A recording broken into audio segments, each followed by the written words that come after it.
Hey there, I'm Alexander Calder Spinelli of Longbow Media, and today we are here with Trent Mitsuoka, 5-time world champion speed shooter. Thank you so much for joining me today. Thank you. Thanks for having me. Now, speed shooting, can you go into some detail about what that is in the firearm world, shooting sports world? Okay, so for Steel Challenge and Rimfire Challenge, what you do is they have an array of steel plates set up, and one of them is the stop plate. And so what you do is you shoot all of the plates as fast as you can, and then you shoot the stop plate last. So typical strings will run, a second and a half to 3 seconds, 2.5 seconds, 3 seconds. So for Steel Challenge, each stage kind of tests a different skill set, meaning left to right, right to left, clusters, wide arrays, and then even one of them has you move from one box to another box. So Steel Challenge is, I look at it as a metric test of how fast and accurate you are. So how did you get involved into that subset? Well, I guess when I was 8, my cousin took me out shooting. He actually was taking my 13-year-old brother out shooting. My brother was kind of half interested, and I was really into it. I really had a good time. So by 12, my dad let me have pellet guns and BB guns and stuff. And then I went to high school, and they had a junior ROTC program, which happened to be Marine Corps. So they taught all the cadets how to shoot, how to, firearm safety, and how to clean the weapons and stuff. And then at the end of the year, they would have a contest to see who was the most accurate shot. And that was my first hint that I was good at marksmanship. I just thought it was fun at that time. Then I went off to college, and after college, when I was finally able to afford playing with firearms and entering the competitions, that's when things just kind of went haywire, and next thing you know, I was out there every weekend. I was practicing 5-6 days a week, and then sort of big things started happening to me. Are there any specific aspects of the sport that keep you involved and keep you excited? Yeah, well, lately it's been the juniors. I've realized that a lot of the juniors sort of emulate things that I do and ways that I do them. And so what I'm trying to do lately is to influence them to work on marksmanship, sort of like how I grew up doing martial arts, is continually seeking self-improvement, trying to be a better shooter tomorrow than I was today, than I was yesterday, and so on and so forth.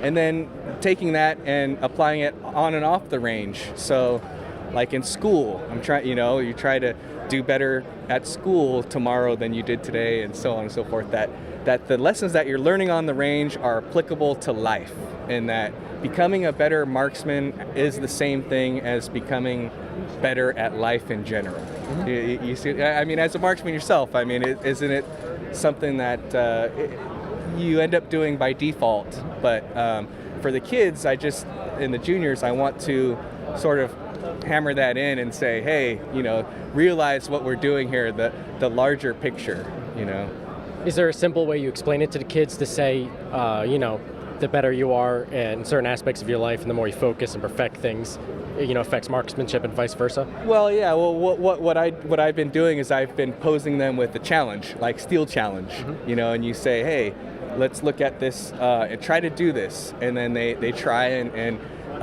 maybe with some success, but as they work at it and they get better at it. And it's just a fundamental thing that all kids need to learn, is that when you try hard and you work at things, you get better at it, and you can't expect results without work. It's just these are big life lessons, and it's in the Steel Challenge format, in the shooting competition shooting format. It's really easy to get these points across. So actually, was there a point in your shooting career that you had to overcome an obstacle where it was a bit more challenging? You said you were thinking perhaps, maybe should I consider or continue, or one of those situations? Oh yeah. Well, at the World Championships, every time it's a huge challenge. You have to be ready to do it when it counts, under pressure, when everyone's watching, when the cameras are rolling, all that stuff. And each one of those is its own obstacle. I mean, even just showing up and being ready. That's an obstacle. There's everything that I've done in my shooting career is an obstacle that has to be faced and overcome. So what about shooting sports, particularly your style, is a selling point, if you will, to kids that they should get involved in, as opposed to maybe some other sports? What's your sales pitch for it? My sales pitch is, well, so I grew up doing judo. It was a family requirement, let's say. And I was good at it, but I didn't particularly enjoy myself doing it. My brother really enjoyed it, but me, I was just there because I was required to be there, and I wasn't allowed to not do it well. But when you find something that's your passion, so that it's easy to do really well when you're really into something, So that's one of the main things that I've learned doing shooting sports. And so when I see kids and their parents, like you just met Cameron Leskowski, so he is really into shooting, and it's really awesome to see somebody with that much passion, and then their parents backing them and taking them to all the matches, bringing them to the NRA annual meetings. It's neat to see people with that kind of passion, and that's what you really need is just wanting to, that there's no other place you'd rather be, wanting to be there, and that nobody's forcing you to be here. You be here because you want to be here, and you're going to do that because you want to do that. That's when it's really easy to succeed at things, But you need to learn those principles along the way of how to work at it and practice and little by little be better. It takes grit. We can't just declare ourselves world champion. You have to work at it every day, every spare minute of every day. For me personally, it took sacrifice. I had to sacrifice time, energy, money, relationships. These are the sacrifices that had to be made to be able to do what I needed to do to compete at that level. So yeah, those are not requirements, but if you really want to become world champion, these are things that you should probably consider. Now, doing competitive shooting, to what extent of a role does the equipment play? Do you need the latest and greatest, or is there certain brands that are better than others for certain things, certain ammo and whatnot? Yeah, so yes, there's very much a lot of contests, matches, world championships, national championships. They're won and lost months ahead of time. In that the equipment that you choose, the ammo that you're using. If you're trying to go with a cheaper option, that could affect the outcome months ahead of time. So, for example, if I didn't choose Norma and I instead went with a competing brand of ammo, I might have had malfunctions. I might have not been as accurate. Norma has very high quality control, so I have very, very rare ammo-related malfunctions. And at the World Championships, if you have any malfunction at all, it's over. Really? So yeah, it's a speed match. Clearing malfunctions takes time. You get 2 of those in one stage, you're done. And and these are decisions that you make months and months ahead of time. So number 1, pick quality ammunition. Number 2, pick quality equipment. Number 3, vet it. And when I say vet it, I don't mean put a magazine in, shoot it, and go, oh, it works. No. I mean shoot 5,000, 10,000, 20,000 rounds. If those all work fine, then we're in business. And so that's why when I first started shooting Norma, the reason why I stuck with it was suddenly I didn't have problems anymore. I was shooting bulk ammo before then, and I was having problems, intermittent problems, and sporadically something would go wrong, and it would cost me a match.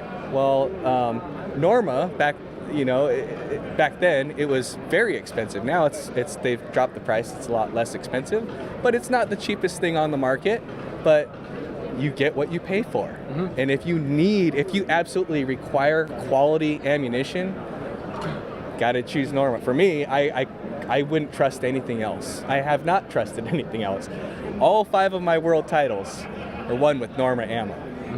So I mean, your choice of ammunition is a very big component of, you know, there's many other people with the same speed, the same skill level, the same amount of talent, but they chose inferior ammo, and I'll beat them every time. So where the ammunition or the gun parts come in play is consistency and reliability. Yes, consistency, reliability, accuracy. You know, for me, Norma's quality control is really what sticks out. I mean, I have shot hundreds and hundreds of thousands of rounds. I mean, I think I'm probably getting close to the million mark, but I don't particularly keep track. But I have very few times where I've had one that was out of spec or just didn't go bang for whatever reason. I mean, we're talking, gosh, it's hard for me to estimate, but I would say, I mean, really, I've only really found one that didn't go bang.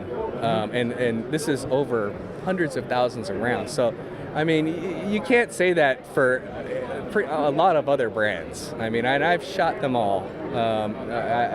You know, I didn't just land with Norma. You know, I shot a lot of different ammo, and Norma's the one that I chose. And like I said, months ahead of time, years ahead of time, I chose Norma ammo, and that's actually what led me to succeed at the time when it counted. You know. And as far as what we have here, yeah, we've got an official meet and greet here at the Norma booth. Can you explain what this is? If you meet up with me and take a picture, selfie, you'll be entered to win a $75 gift card from Ammo Shop Online, also a Hogue pistol bag, and a Tandem Cross Ruger PC trigger, and Game Changer Pro compensator for 9mm. And then also Hunters HD Gold has donated a $350 pair of shooting glasses, and they're the aviator style, so they're the real popular ones. And yeah, they're very generous of my sponsors. And so yeah, so here, actually, let's take a selfie so you can enter yourself. Ooh, exciting. I'll do so ready? 1, 2, 3. All right, cool. Well, folks, so they have till 2 p.m. tomorrow to get that in? Yeah, and yeah, today I'll be here today and tomorrow, and so yeah. And any final thoughts about, well, yourself, the industry, Norma, shooting sports? You know, like I was telling you, I just wanted to preach to everybody that, you know, marksmanship is really just continual self-improvement. You know, as you're trying to become a better marksman, you're actually trying to become better at life in general. And if you can take those principles that you're learning on the range and start applying it elsewhere, you'll see some real successes just in life in general. Well, thank you so much for joining me today. All right, thank you. You've been joining me here at the Norma booth with Trent Mitsuoka, 5-time World Speed Shooter Champion, and I'm Alexander Calder Spinelli with Longbow Media. We'll see you in the next video.